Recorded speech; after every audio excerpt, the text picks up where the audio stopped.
Welcome to Murder Mile UK True Crime. This isn't a video, it's an audio experience. The only images you'll need for this episode are these. So close your eyes, open your mind, and savour the sounds of Murder Mile.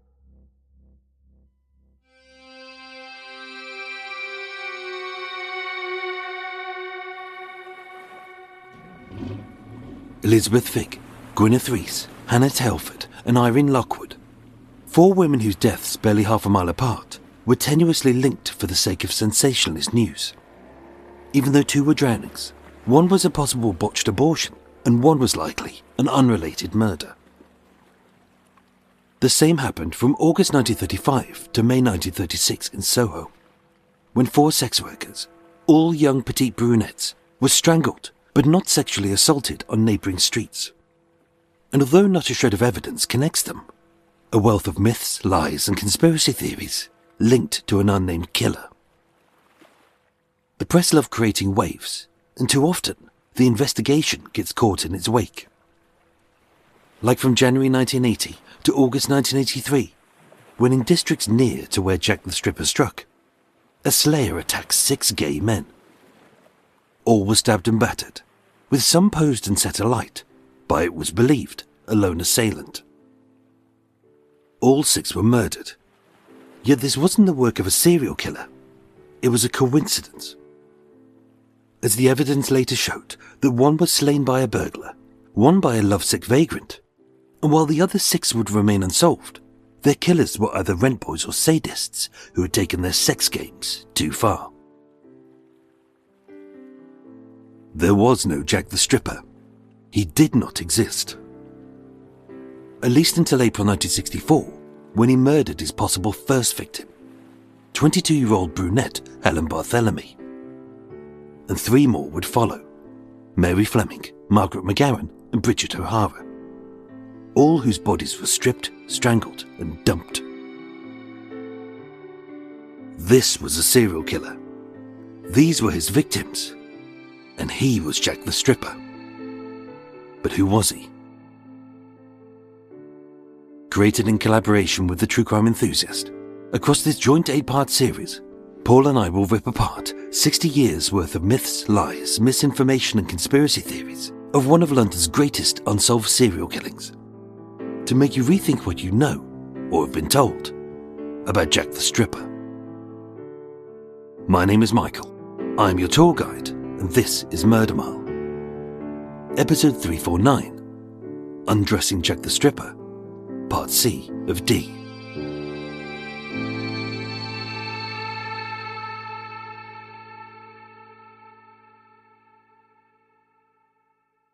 Two weeks before the inquest into Irene Lockwood's death ruled it as a drowning, and 3 days before Kenneth Archibald, the sad and desperate self-proclaimed attention seeker who confessed to a murder but got just as many details right as he got wrong, Helen Barthelemy's body was found. On the 25th of April 1964, as her autopsy was underway, a special police squad was established to ask, did one man kill all 5 of these women? Even though they would admit they may not be connected. Patrols were stepped up, perverts were questioned, the license plates of curb crawlers were marked. Police women were disguised as prostitutes to snare the stripper, and the press went into overdrive. Jack the Stripper was the distraction that society needed from the horrors of the era, but the evidence was tenuous. You may think that the murder of Helen Barthelemy, and it was a murder, is the piece of the puzzle which links Figg, Rees, Tailford and Lockwood, but it doesn't. It's as different to the first 4 as it was identical to the last 3. But with the police, and specifically one senior detective, whose rewriting of history is the reason this investigation may never be solved, they would arrogantly state, by putting pressure on the killer, we forced it to change tactics. And therefore make careless mistakes. But it's likely they hadn't. If this was the same calm and controlled killer who for 5 years had murdered 4 sex workers in the same area, but killed them in different ways to make them look like they were unconnected, and yet miraculously had left no witnesses, fingerprints, or sightings. Why was this killing, his fifth, so shoddy? In an early attempt at profiling, the police psychiatrist said, "He was likely mature and not impulsive." By this point, with 4 supposed unsolved killings under his belt, Jack the Stripper should have been smart, cool, and knowledgeable of stalking, killing, and disposal. But what Helen Barthelemy's murder shows is an inexperienced man in panic. So maybe this wasn't his 5th killing. Maybe it was his 1st. Helen Catherine Barthelemy was born on the 9th of June 1941 in Ormiston, East Lothian in Scotland. Again, like the others, her early life was riddled with abuse, abandonment, teenage pregnancy, a failed marriage, a child given up for adoption, an attempt at normality, and a descent into life's dark heart. In 1956, age 15, Helen, who was nicknamed Teddy, moved to Blackpool, a seaside town on the northwest coast of England. Working as a housemaid to Mr. and Mrs. Helen and Alex Paul, owners of a cafe and boarding house on Chapel Street, just off the famous Golden Mile. They loved her like she was family, and her life was simple and good. But seeking excitement, she became a circus performer, a striptease artiste, and since the age of 16, she had worked as a prostitute in Blackpool, Liverpool, and Rochdale. A detail that links Helen Barthelemy, Hannah Tailford, and Irene Lockwood, although not uncommon, was that she was the bait, but not the instigator, of a scam possibly concocted by her pimps against her clients. Meeting 22-year-old friend Taylor of Oldham at the shooting gallery on Blackpool Pleasure Beach, she lured him to the dunes at Squire's Gate, kissed and cuddled him, removed his jacket as if sex was due, and while he was distracted, 3 men kicked and slashed him with blades, leaving him blooded and needing 18 stitches. Helen never gave up her associates' names, so found guilty of aggravated robbery, she was sentenced at Liverpool Assizes to 4 years in prison, but served less than 1 on appeal. In August 1963, before Gwynneth Rees' body was unearthed in a rubbish tip, she moved to West London, seeking a fresh start. But surrounded by pimps and drug dealers, she returned to sex work. Helen Barthelemy was popular as a prostitute, being a young petite brunette. It was said that Jack the Stripper had a type, and that all 8 of his victims matched that, which they didn't. But the last 4 did. Helen Barthelemy, Mary Fleming, Margaret McGowan, and Bridget O'Hara were all 5'1" to 5'2", slim with boyish frames, and were all brunettes whose hair was in a short and fashionable neck-length bob. But of course, this could have been a coincidence. Just as, of the last 4, all were heavy drinkers and at least 2 used Purple Hearts. 3 of the last 4 were regulars at the Jazz Club on Westbourne Park Road. All of the last 4 solicited in Bayswater, Queensway and Notting Hill. And with strangulation and stripping being a trope of Jack the Stripper, it was said of the last 4 that he smashed out some of their teeth. The killer of these last 4 women, Barthelemy, Fleming, McGowan and O'Hara, unquestionably had sadistic tendencies. These women were stripped, not by a river, not by a propeller, but by a man. They were also strangled, not by their clothes being ripped off by a passing boat, but by a sexual maniac. But their missing teeth requires a caveat. British oral hygiene was famously bad in the 1960s. Since the 1920s, to avoid infections, costly operations, or grinning with a set of manky stumps, many people had some or all of their teeth extracted as a 21st birthday treat and either replaced with a full set of falsies or a dental plate. The first 4 women all had missing teeth. Elizabeth Figg lost one owing to a car accident a few weeks before, which still required some dentistry. Gwynneth Rees' was possibly due to decomposition. Hannah Tailford and Irene Lockwood's were possibly caused by the violence of the river or ships. And although it was suspected that the killer may have deliberately knocked out the teeth of the final 4, Helen Barthelemy's missing 4 may have been due to a car crash 3 weeks before.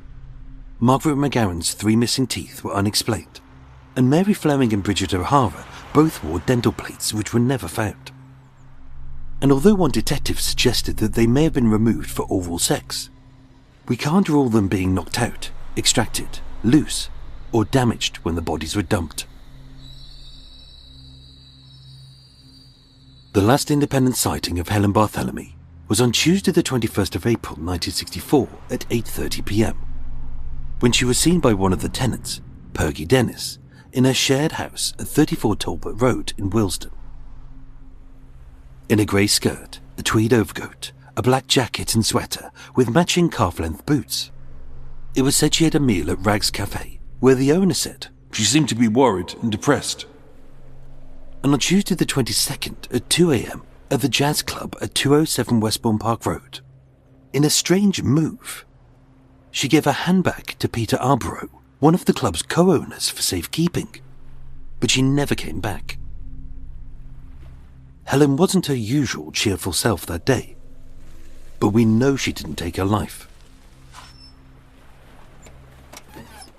Detective Chief Superintendent John DeRose, who headed up the dying days of the stripper's hunt, told the Sunday Mirror in May 1970, We knew it was useless to appeal to the killer to come forward, so we began a war of nerves.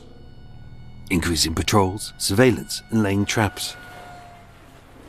He claimed this was the reason why the killings by the River Thames stopped, and then began again a few miles further north. But if Jack the Stripper had successfully murdered 2 women and made them look like drownings, to evade the police, rather than entirely changing his method, wouldn't he simply move to a different part of the river, maybe at Kew or Wapping, which was full of dark and derelict warehouses and wharfs, rather than drive the body to a residential street? If these following sightings are of Jack the Stripper, it doesn't show a calm and controlled serial killer, but an inexperienced first-time murderer in a state of panic.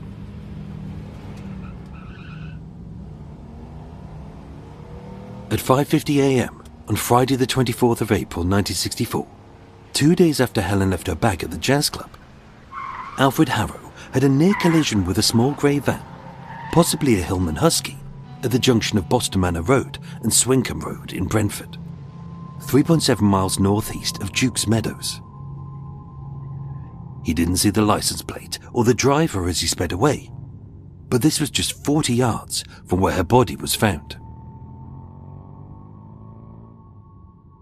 90 minutes later, at 7:15 a.m, in a small alley hidden at the back of 119 Boston Manor Road, 42-year-old Clark May, whose house this was, found her body as he went to dump some waste and fire ash. She'd been stripped, strangled, and dumped face down in an alley just 20 yards from a brightly lit road. Again, the autopsy was conducted by Dr. Donald Tier. A dark ring made by the elastic of her knickers and bra showed that she'd been stripped hours after death. For at least 8 hours post-mortem, she was laying on her back, as this was where the body's fluids had pooled, and she died 20 to 48 hours before. Cause of death was manual and ligature strangulation, possibly by a scarf or a stocking. With a swelling to her left cheekbone and the bridge of her nose, it was possible, but not provable, that she was punched, had struggled, and was beaten into submission, which may be why 4 of her teeth were missing, with a piece lodged in her throat. Or this could have happened when she was dumped. Again, oral, anal, and vaginal swabs proved negative for semen, and there were no marks of any sexual violence. But maybe that was the reason for his rage, and his panic when he realized she was dead. Only he didn't dispose of her body instantly.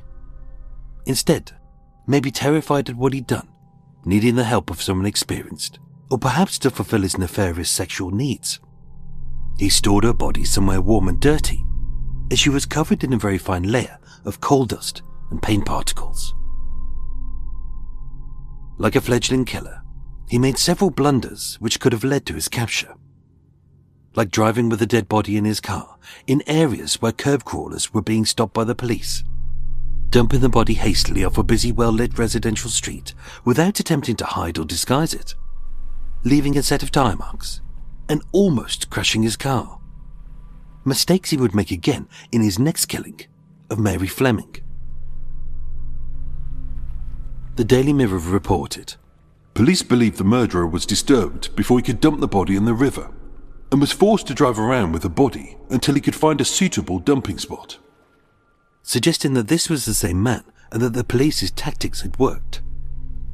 Yet if he was searching for a dark, discreet place to dump the body, Swinkham Avenue was just a third of a mile from the River Brent, and nearer to Chiswick, just 1.2 miles away, is Brentford Dock, which runs into the River Thames. On the 2nd of November 1964, at Ealing Coroner's Court, the death of Helen Barthelemy, the supposed fifth victim of Jack the Stripper, but maybe his first, was ruled as murder by persons unknown. But who was the man who had murdered Helen Barthelemy? Police psychiatrists stated that he was male, mid-20s to mid-40s, white, as killers tend to hunt in their own ethnic group. That he was right-handed, owing to the strangulation marks. Likely being short and stocky, he needed a small, slim woman he could overpower. He owned a car or had access to a works vehicle. He was a lower to middle-class professional. He had previous experience with sex workers. He was married, but had the freedom to disappear at night. And he was shy, outwardly quiet, and unthreatening. Oddly, the psychiatrist felt that he may have committed earlier attacks on sex workers, which went unreported, known as his behavioural triads, but that he hadn't killed before until his rage exploded. Detective Chief Superintendent John DeRose said of Jack the Stripper, He's in his 40s, a critical period in the sexual age of a man.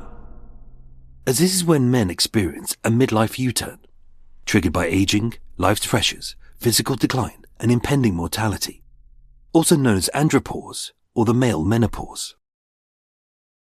Of the two unofficial murders of Figg and Rees, he said, They were inadvertent tragedies. He didn't intend to kill Elizabeth, and having experienced a deep remorse, this apparently caused him to wait 53 months, by when his intense sexual drive overcame his remorse, and obtaining satisfaction became utterly frenzied, and at the moment of his orgasm, the girls died. And although rape could never be proven, consensual sex was likely, whether wearing a condom or not, and their strangulation was post-coital. John DeRose stated, All the victims, all 8, from Figg to O'Hara, had died of asphyxiation, except Tailford. All had slight marks on their neck, apparently made by the finger marks of the murderer or the victims. Some had fatal injuries, and the displacement of their teeth, which could have been caused by the pressure of the killer's hands. Their faces were forced into their lap in an utter frenzy, and all died quickly, just as positively as they all suffered from venereal disease. All of which was wrong.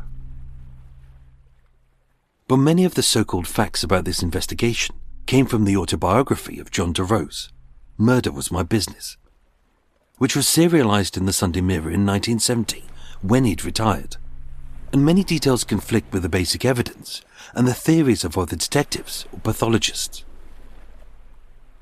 The first 4 deaths are unlikely to be the same man, with 3 not even ruled as murders. But the last 4 are. Barthelemy, Fleming, McGowan and O'Hara all died by strangulation and asphyxiation. All were stripped hours or days after death. All were dumped on land far from the River Thames. All but one was partially obscured but not hidden. All 4 bodies were stored between 3 to 36 days before being hastily dumped. And at their inquest, all 4 of them were listed as murdered by persons unknown. The 6th victim, which is possibly the second killing by Jack the Stripper, was Mary Fleming. Born on the 16th of September 1933 to Mary and Richard Berry in Clydebank, a shipping port outside of the Scottish city of Glasgow, the early life of Mary Teresa Cuthbertson Berry was just like the others, the kind which hardened her to the stresses and dangers which she'd experienced. And although she had married, had a job, a home life, a son, and a chance at normality, in 1954 she fled, leaving everything. By 1955, having moved from Barrow-in-Furness to Newcastle to Dalston, an impoverished part of London's East End, her second son was given up for adoption, possibly owing to her convictions for prostitution, one while she was 5 months pregnant with her third child, and the theft of clothes and coins from gas meters. Living under her married name of Mary Fleming, as well as her alias Mary Turner, her life was chaotic. Fueled by cigarettes, alcohol and Purple Hearts, Mary was a tough, hard, no-nonsense Glaswegian, who, although scrawny and doll-like, was handy with her fists and carried a 10-inch knife, having been attacked many times before, with her punters coming off worse. These women were not delicate little wallflowers, but savvy streetwise women well attuned to the violence of drunken and abusive men. On the evening of Friday the 10th of July 1964, she left her children, a 2-year-old and an 8-month-old, with a babysitter, and left her squalid single room at 44 Lancaster Road in Notting Hill. Accompanied by her friend Elizabeth Hayward, many sex workers walked in pairs now that Jack the Stripper was stalking the streets of Queensway with an eye for young petite brunettes looking to do some business. Just after pub closing time, at the Wimpy on Portobello Road, Mary's friend Harry Greenwood said, "Mary was looking very smart." Being dressed in a greeny-grey blouse, jacket and skirt, with a black and green tartan handbag and white plastic sling bags. "She seemed sober," which was unusual, "and noisy," which was not. Mary and Elizabeth parted ways at midnight. At 1:30 a.m. in Porchester Gardens, she tried to borrow some condoms off Maria Newman, but she had none. They commented to 2 other sex workers about how business was poor that night, and agreed to meet later at the jazz club. Her last confirmed sighting was at 2:45 a.m. on the junction of Bayswater Road and Leinster Terrace, by prostitute Pamela Deek and PC Andrew Ferguson, who both knew her. She was talking to a man in a red VW Beetle who had flashed his lights at her, but seeing the policeman nearby, Mary moved off. After that, she vanished, until her body was found 3 days later. The first possible sighting of the stripper may have occurred when a small grey van, possibly a Hillman Husky, narrowly missed crashing into Alfred Harrow's car by Swincolm Avenue, just hours and yards before Helen Barthelemy's body was found. A second may have happened with Mary Fleming's. On Tuesday the 14th of July 1964, at exactly 2:20 a.m, workmen were decorating the ABC restaurant on the corner of Chiswick High Road and Acton Lane, when William Kerwin recalled, "I saw a vehicle drive up the service road and reverse for about 8 or 10 feet. It was a grey estate-type van, a Hillman Husky or something similar. They then saw a man, 25 to 35, 5'10", medium build, clean-shaven and wearing a suit. He switched off his lights, then walked around, looking to see if the coast was clear. Then opened the van's rear door. To wind him up, William shouted, 'Who down there?' And then the workmen fell about laughing as the man sped away. But they only realised what they'd potentially seen when it was reported later in the newspapers. But was this the killer? A burglar? A fly tipper? Or just an amorous couple seeking somewhere quiet? Again, if this was Jack the Stripper, who detectives claim had murdered up to 6 women by this point, why was he so panicked? Why did he pick the back of a busy high street to dump the body? If she was killed near Chiswick, as this suggests, why didn't he drive 1 mile south to the Church Street slipway, where detectives assumed that the bodies of Hannah Tailford and Irene Lockwood had been launched into the Thames, or any of the hundreds of docks, wharfs or slipways along this stretch of the river, only to then drive 1.4 miles north to Berrymead Road and hastily dumped the body of Mary Fleming in a residential dead end. Again, if this was Jack the Stripper, who detectives claim had deliberately taunted them with his skill by evading their capture and leaving dead bodies across the city, why does he make so many mistakes? He could have dumped her body anywhere from Gunnersbury Park to Wormwood Scrubs to Kew. And with London riddled with woods, drains, factories, derelict buildings, rubbish tips, rivers, and a canal just 2 miles north, why did he drive down a residential cul-de-sac, driving so badly it woke the residents?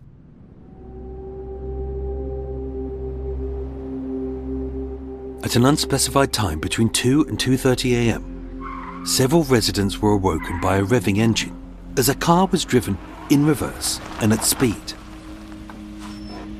George Hurd at number 52 thought it was just another car who didn't realise that this was a dead end. Dora Samworth at number 47 said, "I saw it come onto the pavement outside my house, but then I went back to bed. I did hear a car door slam a little later." And as it pulled off and throttled away down Acton Lane at night, a police car actually saw it speeding away, but did nothing. Thinking her body was a tailor's dummy, George Hurd found the body of Mary Fleming at just after 5 a.m, hastily dumped over a manhole cover outside of the garage forecourt of Owen Jones at 48 Berrymead Road. As before, the autopsy was conducted by Dr. Donald Tear, and unmistakably, Mary Fleming had been murdered by the same killer as Helen Barthelemy. Both were stripped naked post-mortem. Both had struggled and died by strangulation. Both were stunned by a powerful blow over the heart. Both hadn't been raped, but paid sex couldn't be ruled out. And both had been laying on their back for some days after they were missing and dead. Likely, he picked her up somewhere local, drove her somewhere dark and discreet, had consensual sex with her for money, then in a peak of rage, attacked her, strangled her, and for reasons only he would know, he stripped her. He didn't defile her as there was no evidence of necrophilia, and having hidden her in a warm and dirty place, in a panic, he dumped her body in a dead end where he could have been trapped. This was not an experienced serial killer taunting the police with his skill and his cunning. This was more likely a sex pest who couldn't control his urges or anger and panicked when he realised he'd killed.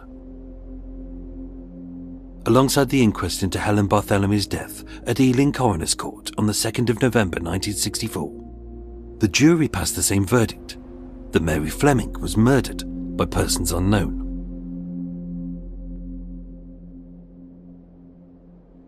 But how do we know that these murders aren't just a coincidence?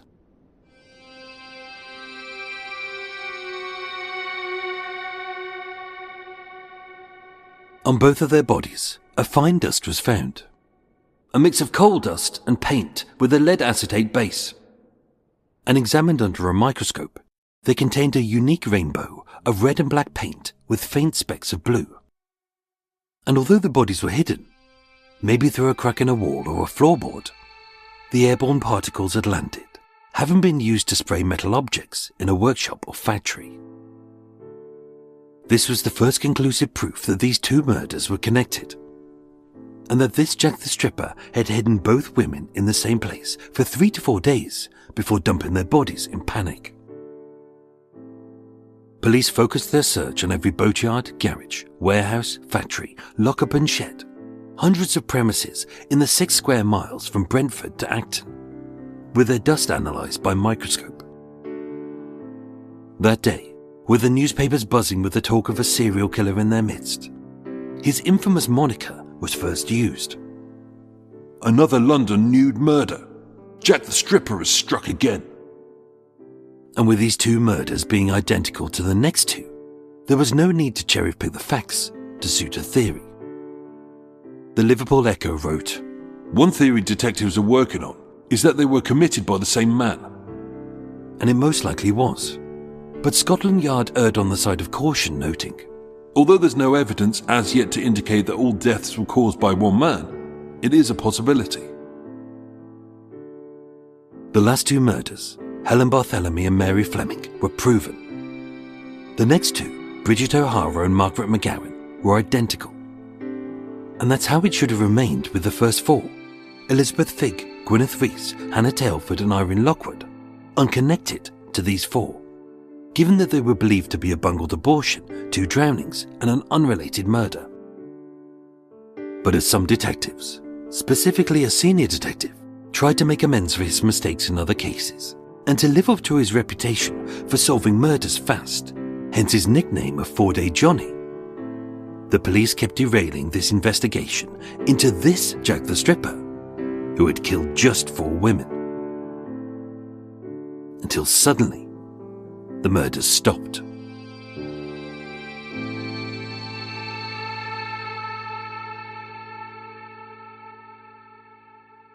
Undressing Jack the Stripper concludes next week with Part D, my final part of the series.